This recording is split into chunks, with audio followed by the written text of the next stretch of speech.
খাওয়ার পর্ব শেষ করে উৎস নিজের রুমের দিকে যাচ্ছিল। দোতলার নিরিবিলি করিডোরে পা রাখতেই সামনে দেখলো তিশানি দাঁড়িয়ে।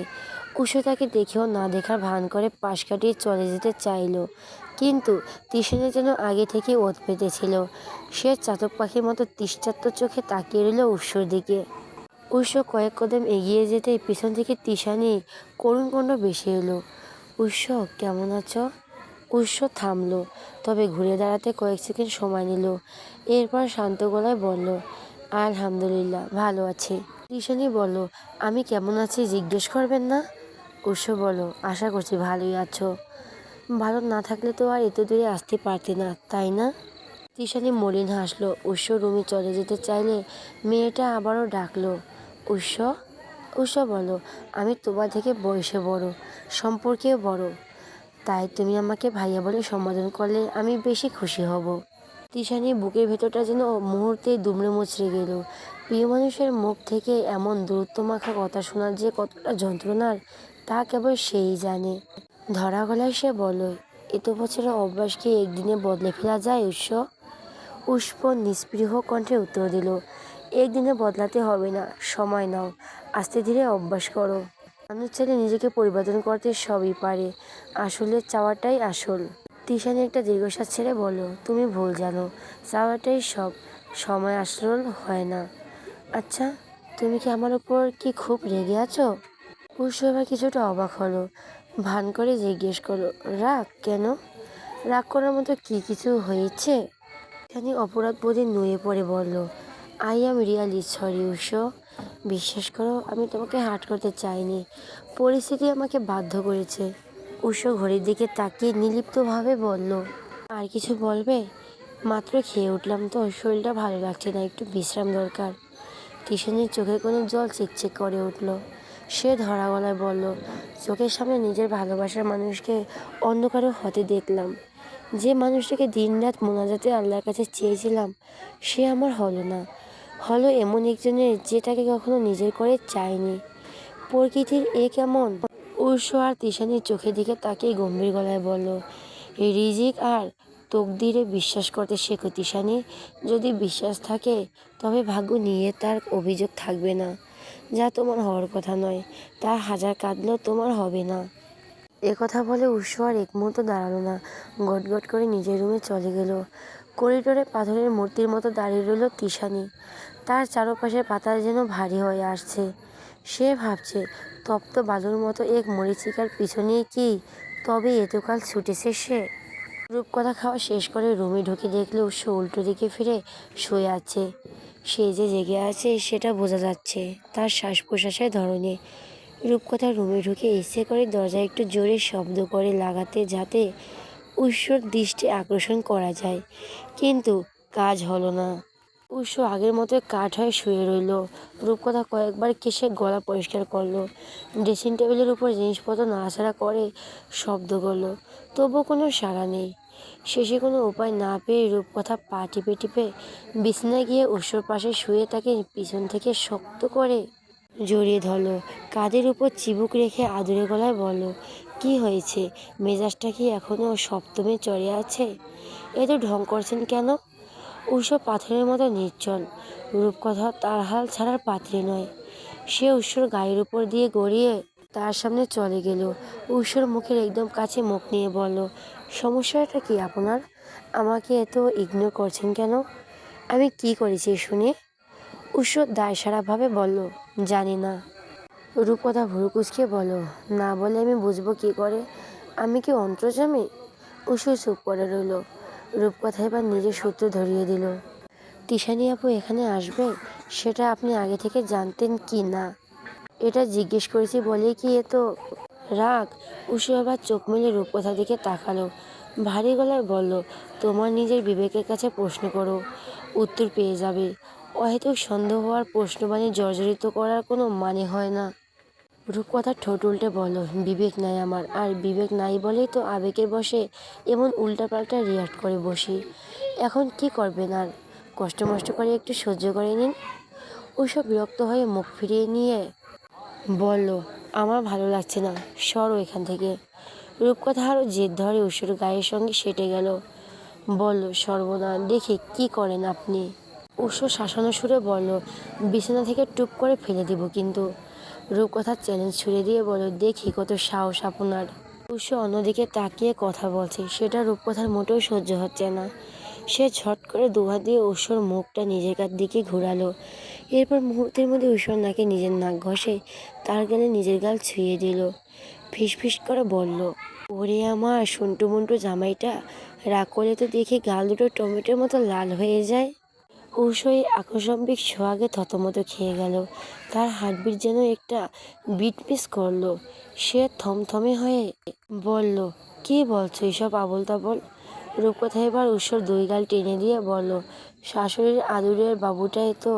রাগ কেন শুনি? উৎস একদম বাকরুদ্ধ। সে ভাবতেও পারেনি রূপকথা তাকে এভাবে ঘায়েল করবে। রূপকথা এবার তার চুলে বেলি কেটে দিয়ে দুষ্টুমি করে বলল, বেশি দুষ্টামি করলে কিন্তু একদম জেল জেল স্কুলে পাঠিয়ে দেব। উৎস ফ্যাল ফ্যাল করে তাকিয়ে থেকে বলল, মাথা ঠিক আছে তোমার? কী সব আবোল তাবোল বলছো? রূপকথা এবার উৎসর নাকটা টেনে দিয়ে করুণ সুরে বলল সরি বলছি তো। তারপরে কেন স্বাভাবিক হতে পারছেন না? প্লিজ আর রাগ করে থেকো না। উৎস এবার গলে গেল, কিন্তু মুখে ভাব ধরে বলল, আশ্চর্য, আমি এবার কোথায় ইগনোর করলাম? তুমি তো সুযোগ পেলে আমাকে ইগনোর করা শুরু করো। রূপকথা এবার অধিকার খাটিয়ে বলল, আমি করলে সেটা হিসেবের বাইরে, কিন্তু আপনি আমাকে ইগনোর করতে পারবেন না, ব্যাস। বলল, হ্যাঁ, সব দোষ তো আমারই হয় শেষ পর্যন্ত। রূপকথা হেসে বলল, অবশ্যই আপনার, এখন উঠুন।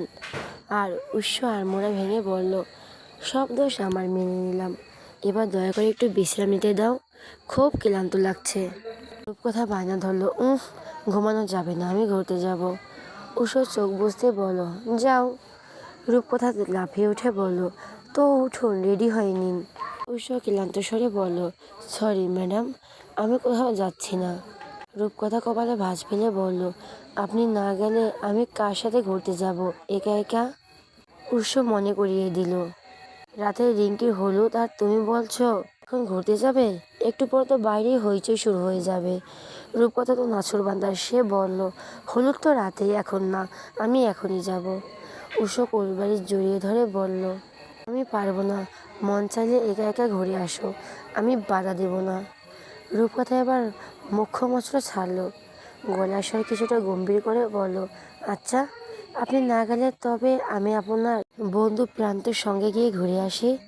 মুহূর্তের মধ্যে যেন ম্যাজিক হলো। প্রান্তর নাম শুনতে উৎস তড়িৎ গতিতে বিছানা থেকে উঠে বসলো।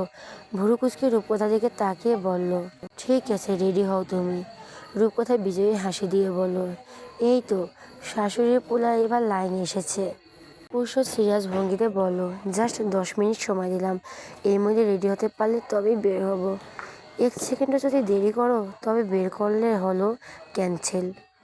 রূপকথা চটজলদি উঠে লাগেজের কাছে গিয়ে বলল, ঠিক আছে, আপনি মনে মনে 1 কোটি থেকে উল্টো দিকে গুণা শুরু করেন, আমি আসছি। উৎস বিছানা বসে রূপকথার পাগলামি দেখে মুচকি হাসলো। এই মেয়েটাকে শাসন করা তার সাধ্যের বাইরে। সে একটা লম্বা শ্বাস নিয়ে ব্যালকনির দিকে এগিয়ে গেল। রূপকথা লাগেজ থেকে তার প্রিয় গাঢ় নীল রঙের একটা জামদানি শাড়ি বের করলো। নীল রঙটা তার বড্ড প্রিয়। এই শাড়ি ক্যামেরাটাও সুন্দর দেখায়, তাই ঠিক করলো এখন এটা পরে সুন্দর করে মেকআপ করবে। রূপকথা দ্রুত হাতে শাড়িটা গায়ে জড়িয়ে নিল। এরপর আয়নার সামনে দাঁড়িয়ে সে তার মেকআপের টালি সাজালো। খুব বেশি উগ্র সাজ সে পছন্দ করে না। প্রথমে মুখে হালকা ময়শ্চারাইজার মেখে তার উপর একটু ফেস পাউডারের টাচ দিল। চোখের পাতা টেনে দিল গাঢ় কাজল, যা তার মায়াবী চোখ দুটোকে আরও গভীর করে তুলল। পাপড়িতে হালকা মাস্কারা, ঠোঁটে পরল ম্যাট ফিনিশড বেবি রঙের লিপস্টিক। কপালে ছোট্ট একটা নীল টিপ বসাতে রূপটা যেন কয়েক গুণ খুলে গেল তার। সবশেষে রূপকথার চুলগুলো না বেঁধে পিঠের উপর ছড়িয়ে দিল। ব্যালকনি দিয়ে আসা হালকা বাতাসের ঝাপটায় তার সে লাল রেশমি চুলগুলো এসে গাল ছুঁয়ে দিল। আয়নার সামনে দাঁড়িয়ে নিজেকে দেখে রূপকথা বলল, আরে রূপকথা, তুই এত সুন্দর, বাহ! অন্যদিকে উৎস বাইরে ছিল। সে রুমে ঢুকে এক মুহূর্তের জন্য থমকে দাঁড়ালো। নীলাম্বারির সাথে রূপকথাকে দেখে তার বুকের ভেতরটা যেন তোলপাড় করে উঠল। ভাবতে লাগলো এ কোন রূপ ধরা দিল তার প্রেয়সীর। পরক্ষণে উৎস নিজেকে সামনে নিয়ে ঘড়ির দিকে তাকে গম্ভীর স্বরে বলল, ঠিক 20 মিনিটের 27 সেকেন্ড, অনেক দেরি হয়েছে কিন্তু। রূপকথা নিজের ফোনটা হাতে নিয়ে বলল, ব্যাপার না, একটু দেরি হতেই পারে। উৎস আর কথা বাড়ালো না, রূপকথাকে নিয়ে নিচে নেমে এলো। বিয়ে বাড়িতে সবাই যার যার কাজে ব্যস্ত। উৎস একটু আগে আশা বেগমকে জানিয়েছে সে রূপকথাকে নিয়ে একটু বের হবে, আশপাশটা একটু ঘুরিয়ে দেখবো। এ কথা শুনে আয়শা বেগম ভীষণ খুশি হলো। রাউজানের মেঠো পথে ধরে তাদের কালো রঙের গাড়িটা চট্টগ্রামের মূল শহরের দিকে ছুটতে লাগলো।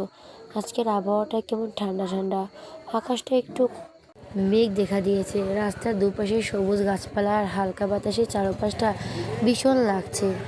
রাউজান থেকে শহর পর্যন্ত এই ড্রাইভটা রূপকথা খুব এনজয় করেছিল। রাউজানের বাতাস, রাউজানের গাছপালা, রাউজানের মানুষ সবই রূপকথার পছন্দের তালিকার স্থান পেয়ে গেল। শহরে ঢুকে তার প্রথমে গেল চট্টগ্রামের ফুসফুস খ্যাত সিআরবি এলাকায়। উঁচু নিচু পাহাড়ে কোল ঘেঁষে আঁকাবাঁকা রাস্তা আর শতবর্ষের শিশির গাছের ছায়া, জায়গাটা যেন এক টুকরো স্বর্গ। উৎস গাড়ি পার করে রূপকথাকে নিয়ে চারপাশটা হেঁটে দেখতে লাগলো। রূপকথা মুগ্ধ হয়ে বলল, আল্লাহ, চট্টগ্রাম শহরটা এতটা সুন্দর আমি ভাবতেই পারিনি। এই শীর্ষ গাছগুলো কি যে সুন্দর লাগছে। উৎস মৃদু হেসে বলল, জায়গাটা আসলেই সুন্দর। বিকেল হলে এখানে মানুষের ভিড় একটু বেশি থাকে। কেউ মা বাবা নিয়ে আসে, কেউ ভাই বোন নিয়ে আসে, কেউ বাবার গার্লফ্রেন্ড বয়ফ্রেন্ড নিয়ে আসে। রূপকথা দুষ্টুমি করে জিজ্ঞেস করলো, বউ নিয়ে আসে না কেউ? উৎস বলল, তা আসবে না কেন, অবশ্যই আসে। এই যে এখন আমিও এলাম। রূপকথা হেসে বলল, ও আচ্ছা। উৎস জিজ্ঞেস করলো, ফুচকা চটপটি কিছু খাবে? রূপকথা বলল, এখন না, পরে। উৎস বলল, তাহলে চলো সমুদ্র দেখতে যাই। রূপকথা খুশিতে লাফিয়ে উঠে বলল, কি সত্যি? আপনি আমাকে সমুদ্র দেখাতে নিয়ে যাবেন? উৎস বলল, নিয়ে যাব, চলো গাড়িতে উঠো, মা তাড়াতাড়ি পেতে বলছে। এরপর গাড়ি ছুটল পতঙ্গের দিকে। চট্টগ্রামের আউটার রিং রোড দিয়ে যাওয়ার সময় রূপকথা জানালা দিয়ে সমুদ্রের হাওয়া প্রথমবার অনুভব করলো। পতেঙ্গা সমুদ্র সৈকতে পৌঁছানোর পর তারা দেখলো ঘাটে প্রচুর ভিড়। এরপর উৎস ওখানকার স্থায়ী একজনের সঙ্গে কথা বলে মানুষের ভিড় কম এমন একটা জায়গার সন্ধান খুঁজে পেল, যেখানে মানুষের ভিড় ঝামেলা অনেকটাই কম আছে। এই জায়গায় গিয়ে রূপকথা গাড়ি থেকে নেমেই বালির ওপর দিয়ে দৌড় দিল। উৎস মোটেও বাধা দিল না, উল্টো সেও ছুটল রূপকথার পিছন পিছন। সূর্য তখন পাটে বসার প্রস্তুতি নিচ্ছে। আকাশের নীল আর ধূসর আবার মিলেমিশে একাকার হয়ে যাচ্ছে সমুদ্রের গর্জনের সঙ্গে। রূপকথা জীবনের এ প্রথম সমুদ্র দেখছে। অসীম জলরাশির দিকে তাকিয়ে সে এক মুহূর্তের জন্য স্তব্ধ হয়ে গেল। ঢেউগুলো যখন তার পায়ের কাছে এসে আছড়ে পড়ছে, রূপকথা তখন আনন্দে আত্মহারা হয়ে গেল। উৎস জড়িয়ে ধরে বলল, আমার বিশ্বাস হচ্ছে না আমি সমুদ্র দেখতে এসেছি, সব কিছু কেমন কল্পনা মনে হচ্ছে। উৎস রূপকথার মাথায় হাত বুলিয়ে বলল, দেখো, তোমার জীবন আমি কল্পনা থেকে আরও বেশি সুন্দর করে সাজিয়ে দিব। এভাবে কিছুটা সময় কেটে যাওয়ার পর রূপকথা উৎসকে ছেড়ে আবারও নিজের মতো আনন্দ করতে লাগলো। পাশ থেকে উৎস তাকেই দেখছে, রূপকথার সেই বাঁধ ভাঙা আনন্দ। কিছুক্ষণ পর রূপকথা এসে তার হাত ধরে সমুদ্রের ভিজে বালির উপর দিয়ে হাঁটতে লাগলো। রূপকথা হঠাৎ উৎসর হাত ছেড়ে হাঁটা থামিয়ে নিচু হয়ে ভেজা বালির উপর একটা কাঠি দিয়ে বড় করে একটা ভালোবাসার প্রতীক আঁকলো। তার মাঝে লিখলো, উৎস প্লাস রূপকথা। উৎস আজও রূপকথার ব্যক্তিগত ফটোগ্রাফের দায়িত্ব পালন করেছে। একটু পর পর রূপকথাকে বিভিন্ন পোজে ছবি তুলে দিচ্ছে। রূপকথা সমুদ্র পানিতে দাঁড়িয়ে দুহাত মিলে মনে মনে বলল, ইয়া মালিক, শুক্রিয়া তোমার দরবারে আমাকে এত সুন্দর একটা দিনের সাক্ষী করানোর জন্য। আজকের এই মুহূর্তটা আমার কাছে জীবনের সেরা প্রাপ্তি।